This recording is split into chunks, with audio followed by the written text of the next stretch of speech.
Hello everyone, I am Yash here. हाल ही में पहला बोडोलैंड महोत्सव मनाया गया है न्यू दिल्ली में। इसे हमारे प्राइम मिनिस्टर ने इनॉग्रेट किया। इस फेस्टिवल का सिग्निफिकेंस बहुत ज्यादा है क्योंकि यहाँ पर नॉर्थ ईस्ट रीजन के जो 8 स्टेट्स हैं उन्हें इंडिया के अष्टलक्ष्मी के रूप में डिक्लेयर किया गया है। इन्हें रीजन ऑफ प्रॉस्पेरिटी कहा गया है। वहाँ के कल्चर, लैंग्वेज, लिटरेचर आदि को यहाँ प्रमोट करने की कोशिश की गई है और नॉर्थ ईस्ट में बोडोलैंड भी असम का ही एक रीजन है। इस महोत्सव में प्राइम मिनिस्टर ने असम के medical colleges, hospitals, health care facilities आदि को एडवांस करने की भी बात कही है।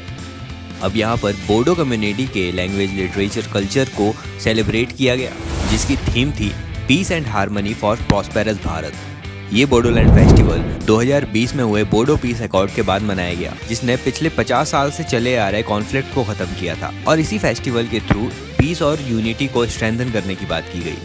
फिर यहाँ पर बोडोलैंड सेरीकल्चर मिशन के तहत सेरीकल्चर, जिसमें रेशम कीट पालन और वीविंग आदि जैसी कलाओं को प्रमोट करने का भी प्रयास किया गया।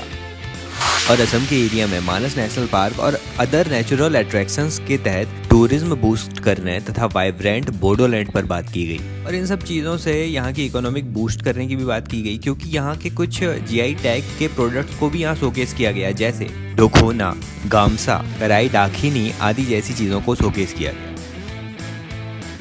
अब असम का ये बोडोलैंड यहाँ की बोडो ट्राइब के नाम से जाना जाता है, जिनका ओरिजिन बोडो से हुआ, जो असम का एथनो लिंग्विस्टिक ग्रुप है। ये भारत के साथ साथ बांग्लादेश, नेपाल और नॉर्थ ईस्टर्न इंडियन स्टेट्स में अलग अलग जगह पाए जाते हैं। बोडो पीपल को बोरो या बोरो कचरी के नाम से कॉन्स्टिट्यूशन शेड्यूल्ड ट्राइब ऑर्डर 1950 में शेड्यूल्ड ट्राइब का स्टेटस दिया गया है। इनकी जो बोडो लैंग्वेज है वो तिब्बतो बर्मन फैमिली से बिलोंग करती है, जिसे हमारे 8th शेड्यूल में भी जगह मिली हुई है। इस पूरे एरिया को बोडोलैंड के नाम से जाना जाता है और इसमें एडमिनिस्ट्रेशन का काम बोडोलैंड टेरिटोरियल काउंसिल के माध्यम से किया जाता है।